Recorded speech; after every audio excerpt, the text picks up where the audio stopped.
Can you imagine the history game changer that the steamboat would bring to Kentucky agriculture?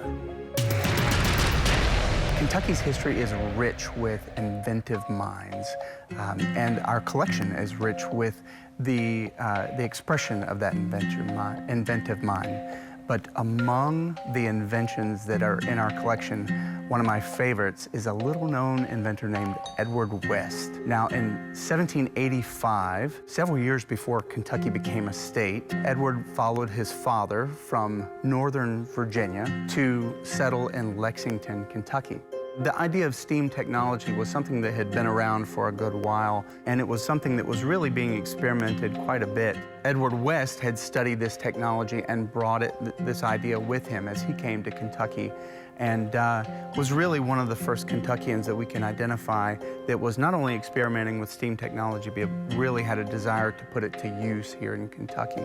Agriculture was strong in Kentucky, and the only way to get those crops out was by sending it along the streams and rivers. If he could improve steam travel along the rivers in Kentucky, it would be a huge boom to the economy, because at that point, boats could only go one way. They might leave Lexington or that area and go down to New Orleans, but there was no easy way to get them back up. So in 1793, Edward spent a lot of time preparing his model, and he's finally ready to debut it to the world.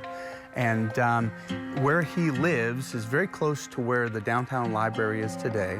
He dammed up a portion of the stream, invited an entire crowd to come and watch, and he nervously placed his invention, which was very small, just a model, not large enough to put people or anything on, and he placed it in the creek and started up his steam engine and proved that the idea would work. So when you visit our museum, it is really easy to miss this model. But hidden in there is a very small, very plain-looking sort of wooden box with a couple of pieces of metal. And if you're mechanically minded, there's a piston in the middle of it. And it's very easy to miss this little model, but it represents a major change in this idea of changing transportation along the river. We all have hopes and dreams, but not all of us quite reach them. We don't all become the famous person that invented the steamboat. And in Edward West's case, he certainly wasn't that guy. And I think it's endearing. It represents the idea of the desire to hope and to dream, to never give up on your dreams. To learn more, visit us online at history.ky.gov. From the Kentucky History Center and Museums in downtown Frankfort, I'm Doug High.